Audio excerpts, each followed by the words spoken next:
First of all, big thanks to Jessica and Francis who went over my slides. And Jessica, particularly thank you for all of your work for putting the surge stuff together. I really appreciate it. My contact info is here. I am a very prolific tweeter. So tweet maybe not the best place to get in touch with me. However, I did invent the internet. So email is a good place to reach me if you want to chat. I'd love to meet up with you. We'll have some time for Q&A at the end. And certainly catch me in the halls if you want to talk. We've got an exhibition in the exhibition area, and I'll be there a bit. And so love to sit down and talk with all of you. So here's the overview of what we're going to cover today. I'm going to break this down into 3 sections. First, I'm going to propose why you might not need load balancers at all. I'm going to walk through why we decided we didn't need load balancers. And then I'll walk through the technology behind it. And then finally, admit that doing without load balancers may not be right for you, so it's important to talk about the lessons learned and perhaps the drawbacks involved with ditching load balancers from your infrastructure. So first of all, a little bit about AppNexus and what we do. So AppNexus is an advertising company, but AppNexus 1.0 was started by Brian Kelly and Mike Millett as a cloud computing company. So they had some servers in a data center in New York, and they built command line tools to provision servers, split them up into virtual machines, connect them to load balancers, typical cloud computing infrastructure needs, along the lines of Amazon EC2. And then eventually, as time went on, we added the capability of provisioning bare metal machines as well. So some of our clients, including AppNexus being our own client of our cloud infrastructure, we needed to be running bare metal machines, so we added that capability to about a year after the company was founded. And from the advertising perspective, when you're talking about real-time bidding, low latency is really important. So that's why bare metal and also why a lot of the advertising customers that we work with are putting servers or renting servers from us so that they're in our data centers. Much like high-frequency trading seen in the stock exchange, low latency between machines is really critical. So the cloud computing infrastructure we created, starting in year 1, has been really necessary for what was to follow in the advertising scene. So if any of you are in advertising, you have probably seen this slide before, and this kind of shows, this was created back in 2010, so it's a bit dated, but it shows the advertising landscape, and we can play where's AppNexus, but it's in the third column from the left on the top, about halfway down below data zoo. And so you can see just the plethora of advertising going on. Advertising is an enormous industry that has shown no signs of slowing down. So a little bit about me for context. I started doing DevOps a little over 12 years ago, back before I knew what DevOps was. Was doing systems administration at Yale, and realized that I was doing the same thing over and over again and wanted to start automating my job so I could move on and do more interesting stuff. So I was working with things like Big Brother, which is a precursor to Nagios, and kickstarting machines, and then getting them bootstrapped up and running with CF Engine and using Tripwire to make sure that all files weren't changing out from being mysteriously, mostly by the computer science hackers that were trying to mess around with the lab machines. Doing LAMP,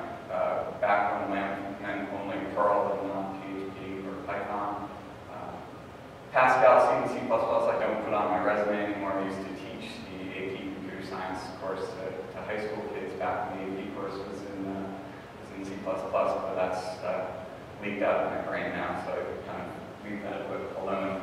So now most of my time is spent in working to empower our developers to manipulate our machines at big scale. We've got about 4,000 servers now, and we're doing rapid development, so every day our developers are deploying their code to the infrastructure. So I've written a lot of the code that allows them to roll out their code to our infrastructure in a regimented way, make sure that everything flows nicely, make sure the application is up before rolling on to the next set of servers, that sort of thing. So that particular component we call Maestro is an in-house application. It's a whole worth a whole nother talk. Then we also use common DevOps tools such as Puppet, Nagios, Graphite to be collecting metrics and monitoring and sending wake people up at 3 o'clock in the morning when things go wrong. And then in my copious spare time, I've been playing around with NoSQL database Redis and the messaging library Zero and Q, both of which I think are fantastic and worth just playing around in the sense of geeking out about stuff. Are a whole lot of fun. Okay, so here's the proof. Goodbye load balancers. So this is the first 14 days of December 2009. We were running over, this is over 400 megabits per second in and out through our New York load balancers. The load balancers were running pretty hot, and we also knew that we had external clients that were onboarding and ramping up. They were going to be sending more traffic our way, and we needed to find a solution. Well, the natural solution, of course, is to simply buy better load balancers or buy more load balancers. And we started walking down that path. We were shipped some load balancers by one company who shipped us mismatched pairs that didn't work together, so we couldn't do things like test redundancy and failover. And we also were seeing that with our existing set of load balancers, that the performance that we were getting on them was not what we were expecting. The nature of our advertising traffic is very small packets, a lot of them really fast. And so we were expecting about to get 5 times the performance that we were actually getting out of these load balancers. So we're kind of in panic mode, and what are we going to do? And as importantly, what are we going to do the next time this happens? Because really what we want to do is solve this problem for all time and know that when the next set of scale hits us, that we'll be able to go that route. Yeah? Were these load balancers just ingress at the very perimeter, yes, or also in between individual components? Right. So the question is the load balancer traffic is just ingress, egress? The answer is yes, just on the outside of the architecture. And I'll show you that in just a second. Yep. Okay, so why consider removing the load balancers completely? So I went over, let's see. I did that already. No, I didn't. So money, load balancers are expensive. When you buy the load balancers, you've got to get them to your data center, you've got to put them in place, you've got to power rack, stack, cable, and that takes time, vendor reliability issues with our mismatched pairs, etc. Okay, so original architecture, no big surprise here. Load balancer sitting on the outside, accepting web traffic from a browser, and then passing that off to something we call the imp bus. It's short for impression bus. This is taking that traffic and then holding an auction. So in real-time bidding, we're sending out an auction to our bidders. Those bidders may be our own internal technology, also may be our third-party bidders that are sitting next to us in the data center, collecting those results, figuring out who wins the auction, and then sending the results back out to the web, serving the right ad, sending the results through our data pipeline into our big storage engines. So pretty typical architecture there. So step one is simply to publish the IP address of all of your new buses out through DNS. All right, pretty simple. And I should note that we're also using GSLB, so we have 3 data centers, one in Los Angeles, one in New York, one in Amsterdam, and so we're doing the geolocation to send traffic to each data center, depending on where you are. So you get a different set of IP addresses if you're in LA, New York, or Amsterdam. So first, we publish those IP addresses in DNS and let DNS do the round robin for us. Great. Well, so what's wrong with just calling it good and walking away and saying, all right, we're done? Well, what happens when one of these goes down? Well, we've published the IP address in DNS, and we're not going to stop sending it traffic. So all of a sudden, we've lost a bit of our capacity. Some of our ads are going, the ad requests are going into a black hole. And that also means our software has to be flawless, it can never crash, and it can never be upgraded either, because our upgrade path is to turn off the binary, put the new one in place, turn it back on. So we can't do that either. So just publishing the IP address in DNS doesn't work. So we have to fix that problem. So let's do that. So the second step is to allow our public-facing IP addresses to float around. So all of our boxes have an internal and external IP address. Internal IP address stays fixed on the box regardless of what the state of the machine is in. External IP address, we're using a piece of open source software called Keepalived to allow that migration to happen. So the way that Keepalived works is Keepalived is using multicast communication, and each box is responsible for a set of other servers, a set of other IP addresses. In our instance, I think we fail over 4 or 5 other boxes. So any one box can take over the IP address of up to 4 or 5 other servers if they're down. So here's a little snippet of the Keepalived configuration file. And so I'm publishing that 64.208.138.1 IP address and saying, I'm the master of this IP address. Under normal operating circumstances, I own this. And then there will be other sections which say, okay, I'm a slave, my priority is 140, and I'm willing to acquire the IP address of 64.208.138.2. And so on. So I'll have 5 entries total for 5 other IP addresses so that I can take over those IP addresses at any time. So the script up top is the script which is actually checking the application to see whether it's up or not.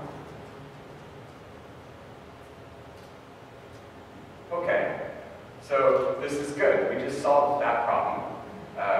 Now, when we take down a new bus, we can fail over the IP address to another machine. Traffic will go over to that other machine. We can upgrade it to the next greatest version. As soon as the application is back up and running, Keepalived says, oh, wait a second, you're advertising as the master. You're supposed to have this IP address. And we'll hand the IP address back to the machine where it was supposed to be in the first place. Okay, good. Yes? Do you have to worry about session states or flow states? Great question. So the question is, do we have to worry about session states? And for us, the answer is no. And that definitely will put in the category of drawbacks. If you need session persistence, then perhaps the solution isn't right for you. Yeah. Okay, so this is a great next step, but we've still got a pretty big problem. Anyone seen it yet? Okay. So when we move that traffic over to another box, that other box isn't just sitting there idle. We don't have half of our boxes sitting there doing nothing, waiting for the traffic to fail over them. They're all working hard all the time, and we're not running them at under 50% capacity either. So when a box fails over, then that second box, all of a taking on twice as much traffic. And if we're trying to run them at 80–90% capacity, then that's a pretty significant problem, and the box will simply keel over. So we have to deal with this issue as well. So our solution to this problem is that we wrote our own DNS solution. And the way that our DNS implementation works is that it has the ability to figure out the status of the application. Much like a load balancer, how you can configure a load balancer to say, check this URL. If the results are insert search string, then keep it in the load balancer. Otherwise, pull it from the load balancer. We do a similar scenario with DNS. All of our applications across the board, whether they're APIs, UIs, or the inbus and our bidders are written in C, all of them respond to an HTTP request to two things. One is a /status call, which prints out things like the version of the software that's running, prints out the host name of the box that it's running on, and prints out this ready :1 string as well. The info call we're using for collecting our metrics, I'll have a slide in a second to show that. The info call is spitting out metrics that I'm then feeding into our metrics pipeline and sending that on to Graphite for graphing. And graphing is something on the order of 2 million data points every minute through our data pipeline. Okay, so the DNS solution is querying our inbus and saying, what's your status? As long as the status comes back ready 1, then great, the IP address stays in DNS. As soon as it detects that an inbus is down, then it will remove it from DNS. And then traffic starts to drain off of the box. And the traffic then is rebalanced among the remaining boxes. So this handles that failover scenario where you might have too much traffic on one box. So let's look at a graph of that. So these are two boxes. The one in green is the box that I turned off the application. And so you can see the CPU idle go up to 100%. And it looks like we see a dip in CPU idle in the blue. It was up around 62.5 and then dropped down to 37.5. And then it quickly rejiggered itself and went back up to normal as traffic started shifting away. And on the right-hand side, you see the cut in data for the green. That's when I actually turned the application off. And interestingly enough, you see the spike in requests, or at least it looks like this initial spike when we turn off the application, the traffic flowing over to the other inbus. Then we also see this secondary spike between 1440 and 1450, and that appears to be just natural ebb and flow of traffic. So the spike that we saw wasn't really bigger than its natural fluctuation. Yeah? How are you doing with things like you're pulling interval and timeouts where you've got a theoretical time limit where it could not be running that you have to rebalance without? So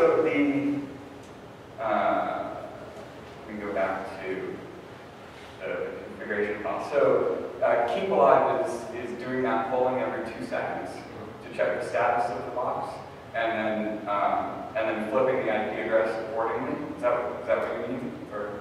Sort of, right? But that means that there's theoretically a 2-second interval where you're not surfing ads from that box, right? True. This is true. Traffic is hitting the box, there's nothing there, and we've lost that traffic. This is true. Okay. I was just wondering if the DNS solution helped doing that, but since it's HTTP, you still got some kind of pull interval. Right. And something that we could do is, in fact, I think we do this when we're doing upgrades. We will actually pre-remove it out of DNS before we do the upgrade. Obviously, that doesn't help when your box is crashed, but knock on wood, that's an edge case and not much more. Yeah? So you said extremely low TTL values for DNS records? Exactly, yeah. So we're setting, I think our TTL is 30 seconds that we're setting there to try to drain that as fast as possible. And not everybody respects that, but overall, what we have seen is that it's been very successful. Yeah. Is there another question? Okay. Okay, so here's the new architecture. GSLB to do our load balancing, geolocation between our data centers, and then in buses, publishing DNS using Keepalived to move them around. All right, so let's talk about the drawbacks, the lessons and drawbacks. We are doing SSL ads for some of our customers, and so by itself, our ad server is not providing any sort of SSL encryption. So what we wound up doing initially was installing S-tunnel on every one of our ad servers. That means you've got the SSL certificates on every one of your ad servers, and doing it that way. We've since moved to using AppNexus to do exactly the same thing, and I believe that we're in the process of moving the SSL encryption actually into the C application itself to just boost performance, make that as fast as possible. If you need advanced load balancing features, you mentioned session persistence being a huge one. If you need alternate load balancing algorithms, for example, DNS, we're just doing a straight round robin. If you want to do least load or an alternate load balancing mechanism, that's not going to work just due to the nature of how DNS is. As far as commercial support goes, well, that's kind of a pro and con. We were having issues with our load balancer vendors, so ditching them was a nice thing. But on the flip side of that, we've run into some issues where we've seen strange timeouts that we believe we've attributed to Keepalived itself, although we're not quite sure. There may be a kernel tweak that needs to happen. But when you reach that point, what do? Well, either you have to dive into the source code yourself, Keepalived is being open source, or you have to find someone else who can do it for you, and that's not necessarily easy to do. The DNS drain, I think, can be a little bit of an issue. It's not like flipping a switch that you can do on a load balancer. It does take a little bit of time for that traffic to go completely away. So your point really is really good, that it's not instantaneous and we're losing some traffic with this solution. So in real-time bidding, if that happens, then you get pulled out from the exchange and you don't get bids for a period of time? No, because the amount of traffic that we're losing when one of these goes down is extremely minimal. We're running, well, I should probably just say we're running a lot of servers. So our total infrastructure is about 4,000 servers. So when one goes down, then the loss is minimal, and within that 2-second window, we're failing over that IP address anyway. And so we've just said that's acceptable. And the other key point about Keepalived is that it is using multicast to handle the communications between nodes. And as far as I know, EC2 does not support multicasting. Now, there may be some slick ways to get that to work. I'm not claiming a solution can't be hacked. I also won't claim that there are no other IP address failover solutions that, there might be a solution out there that uses TCP instead of multicast.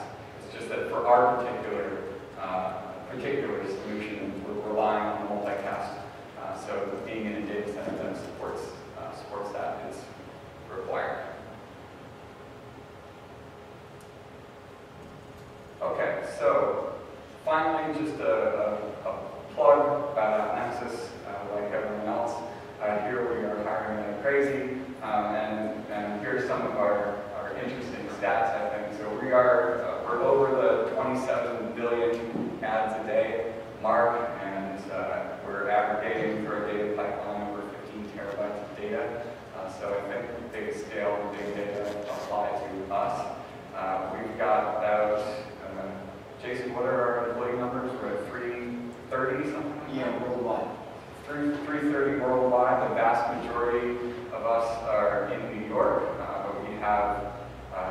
some of us, including me, living in Oregon, and then we've got offices now in London and Germany and Israel.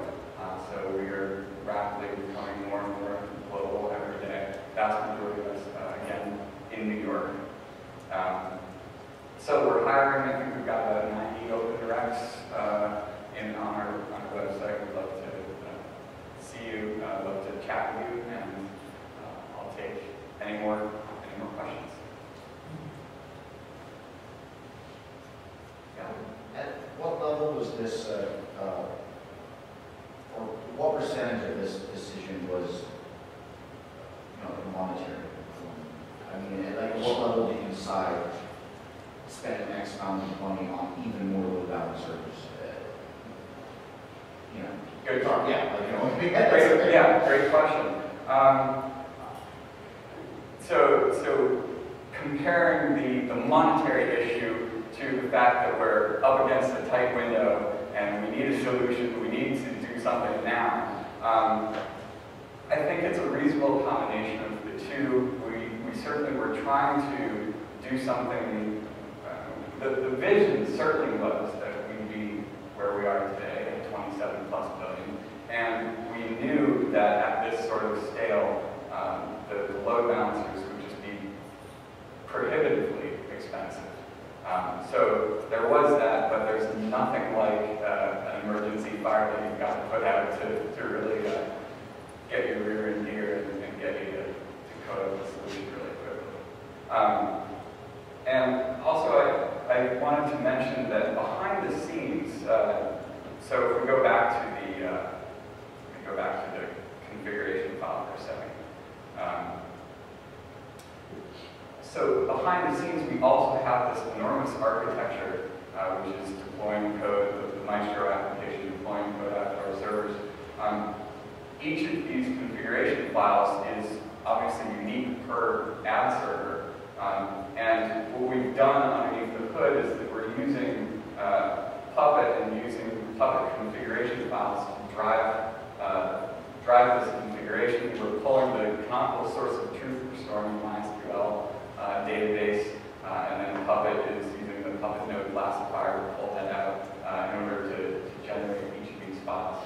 So there's a whole lot of orchestration that goes behind the scenes to make it all work. And maybe if your architecture is pretty simple and pretty even, then doing it the load balancer way is also maybe technically simpler, but not feasible at our scale.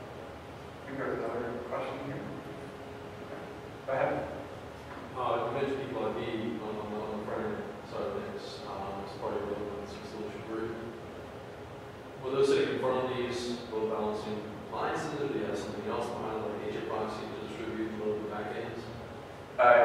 With the original architecture, we're just using the load balancing to go direct to the inbox, no other AJ proxy or anything like that. So all of those inboxes have public available IP addresses?